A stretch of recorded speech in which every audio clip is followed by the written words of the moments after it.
Hi everyone, welcome back to the channel. My name is Freya Serafina and I am a PhD candidate in religion philosophy with a focus in women's spirituality. And for those of you who either haven't joined me in a while or you are just joining me, I have just made a massive move from New York to Texas, East Texas. Not a major city, not a major hub, middle of nowhere, Texas. And it is a journey. It is a transformation. And that's a video for another day, being a scholar in Texas, being a witch in Texas. It's an experience, and I've only been here a week. But on my journey down, and with, the interactions that I've had with people since I've been here, I've been doing a lot of thinking about war gods. And I've been doing a lot of thinking about the pain that people are causing, not just to themselves and to other humans, but to the world in general. And so this video is called War Gods in a Time of Polycrisis. And I hope that you will hang with me for this video and get to the end and hear what I have to say about the nuance of war gods, not just the devouring that this main worshipped Abrahamic war god is doing. I started journaling about it today. This is supposed to be only my dissertation diary, and it's the only thing I had with me, and I just had to get all of my thoughts out. And then I thought this is a great video to share with all of you and to hear all of your thoughts. So I'm going to share with you my thoughts. Why do we worship war gods? And what happens if we only worshipped gods of war? Is this how we got here in the first place? I think so. So we're in a polycrisis right now, and the patriarchal, capitalist, racist, imperial powers that be are destroying everything in the name of their God, Yahweh. So a friend recently said something to me that really stuck with me, and I think this is what I was really meditating on my journey down. He said to me, these people, they're doing everything in the name of Jesus, but they don't actually worship Jesus. They worship Yahweh. Because if they worshiped Jesus, they wouldn't be hurting anyone. They would be loving people and caring for people and tending to the sick and taking care of the poor. But it's not Jesus that these people worship. It's Yahweh. And it's really, really been sitting with me. And so I want to talk about that. So the people in the files, yes, those files that everyone is talking about, the people forcing monotheistic religion down our throats, the people snatching others off of the streets and holding them in concentration camps, the people assaulting, violating, hurting others, destroying the earth, killing the animals, they are acting exactly as they should if they wish to barter and bargain with a war god. The King of Glory, a man of war, these are attributes, epithets,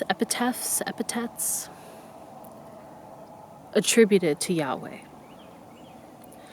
And so in my last video, I talked about Asherah and the other hidden and erased aspects and people and beings and deities in the Bible.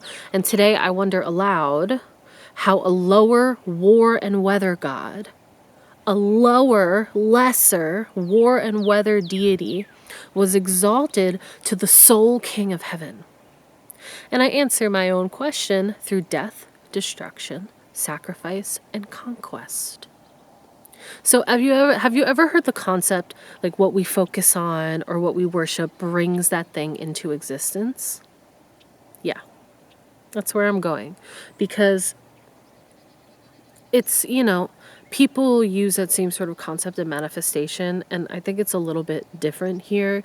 So manifestation, you focus on this thing and you align your actions to this thing, and hopefully it comes about. It's not just wishing out into the universe, it's putting some action behind it, or at least it should be, right?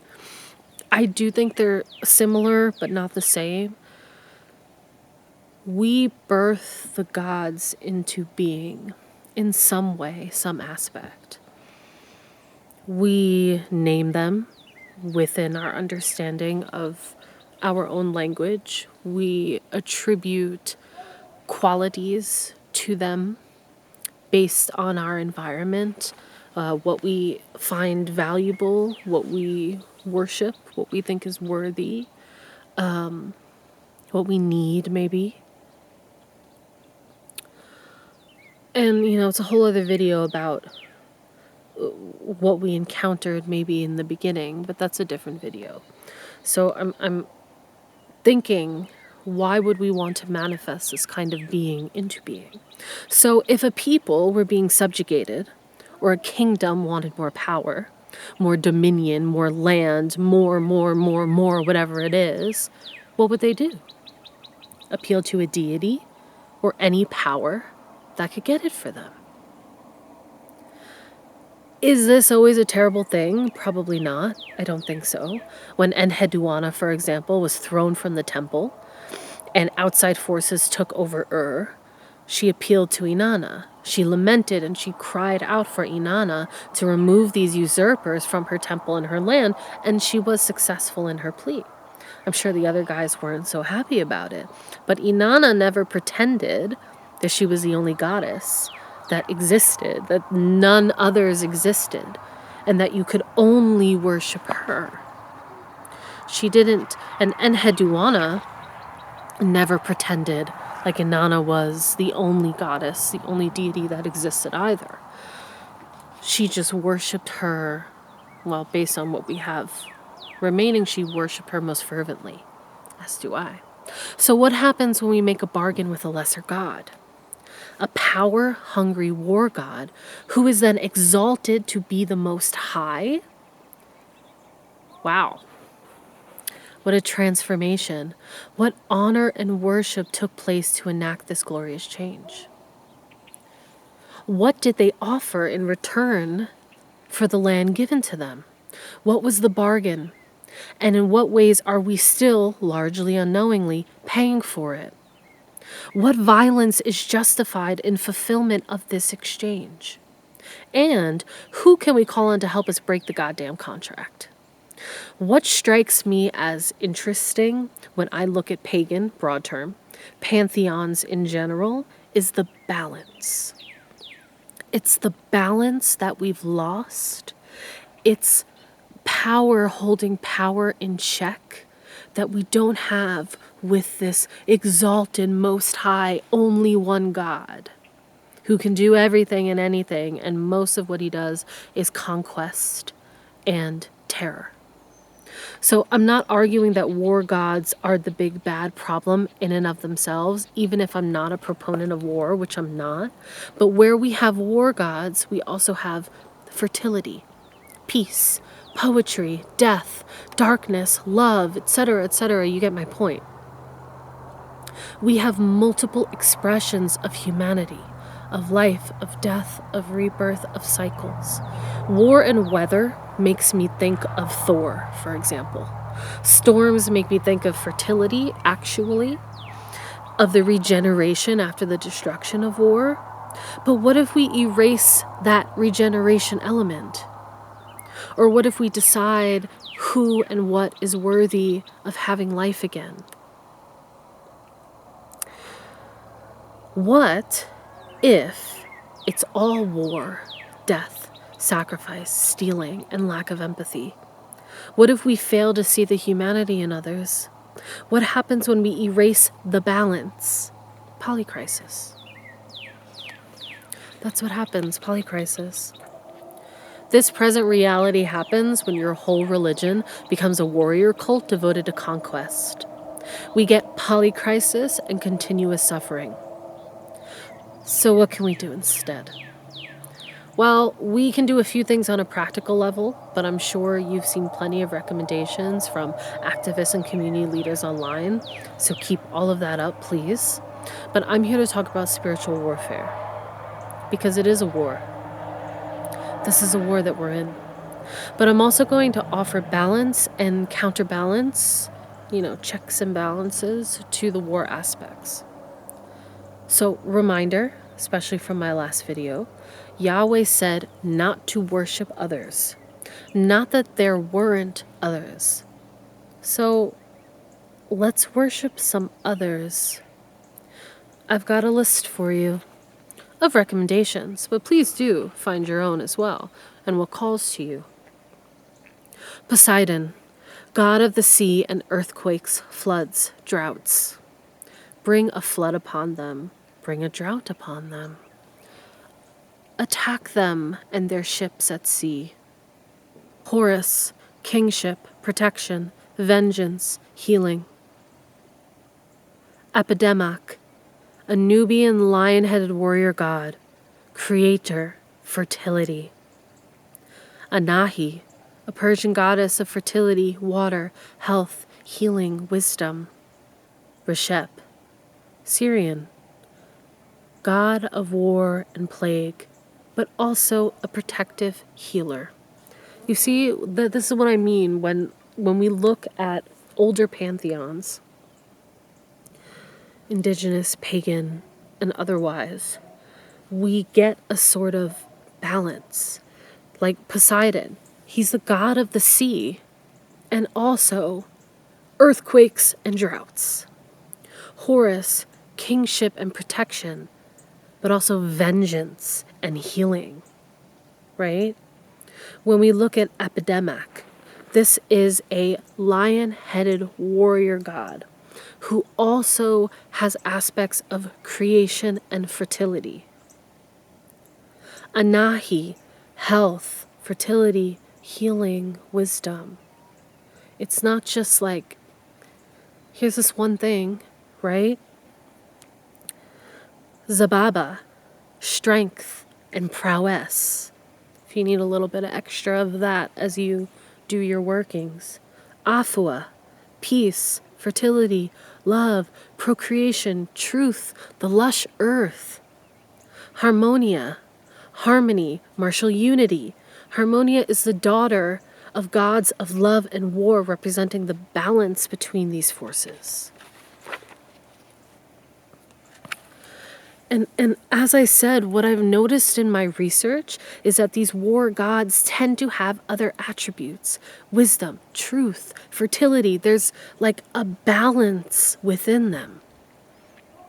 We have forgotten the balance. Inanna represents both war and love, political power, divine law, procreation.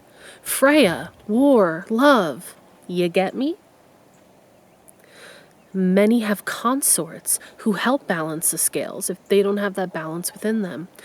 Over time, people cling to attributes that fit their needs and conveniently forget the others.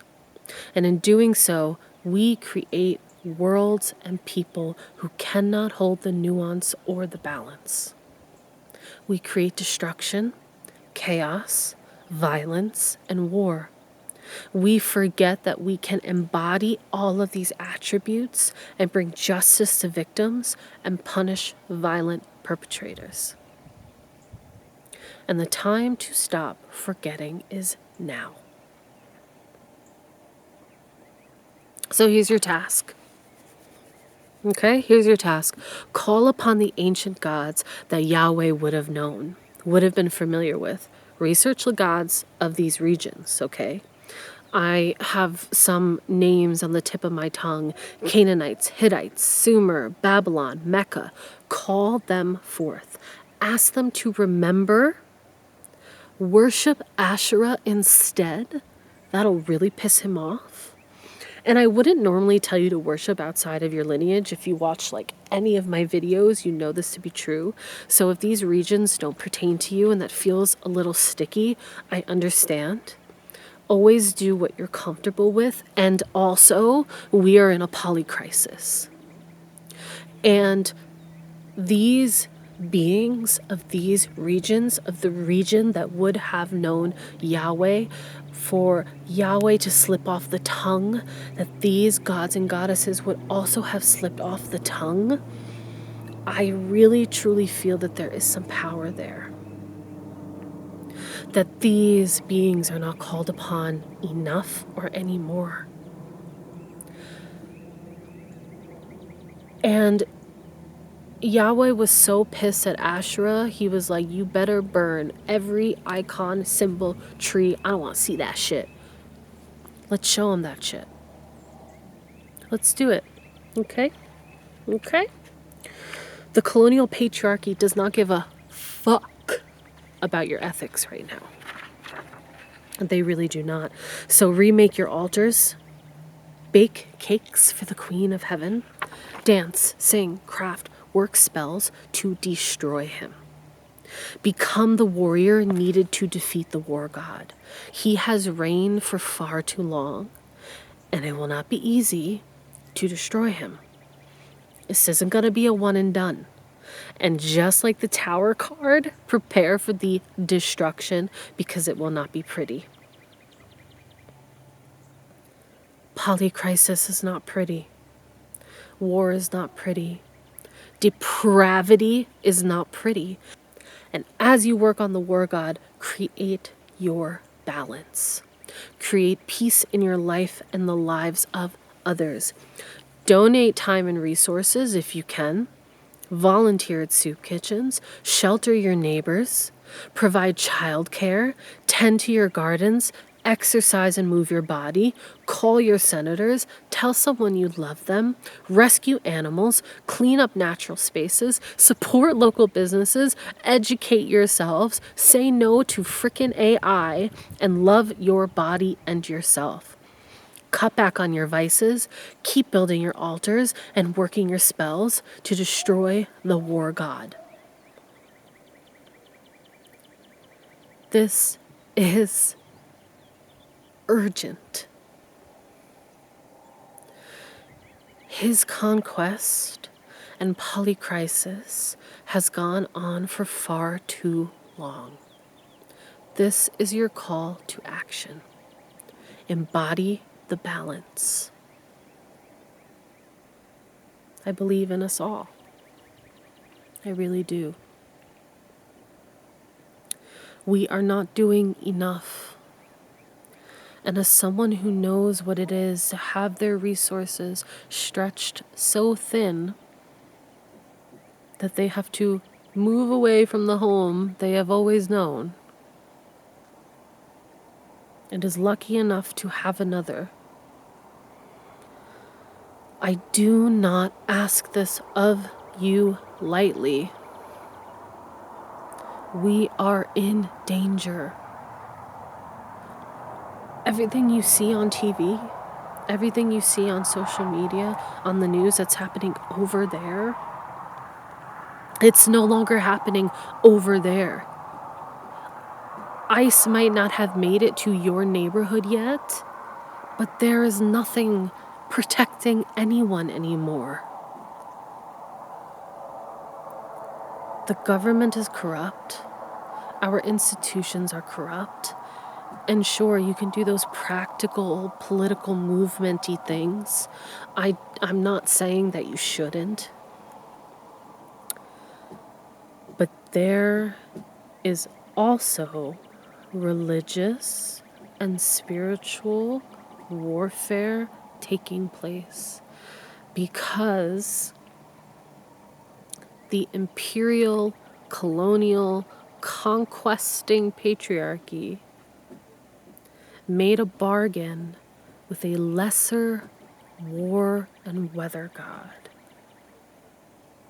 And the bargain must have been steep.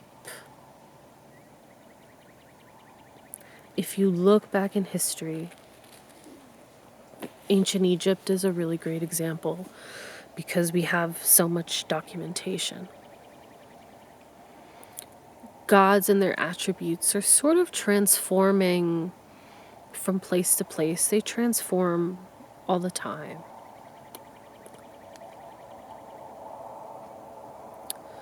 And, you know, they could last for a couple thousand years here and there. But this is a massive transformation that took place. And he's still here. And he's infiltrated in such insidious ways.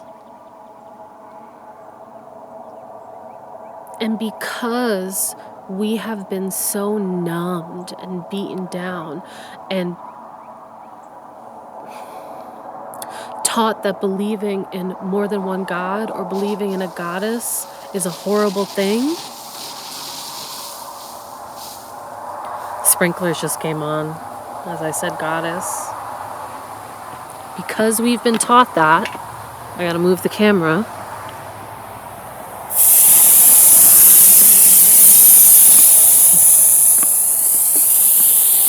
Because we have been taught that, we are at a disadvantage because we do not know how to call upon the gods that can defeat him.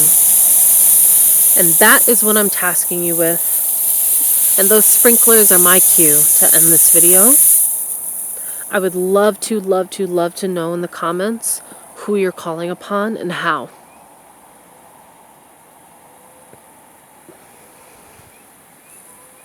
Blessed be. Swift work. See you next time.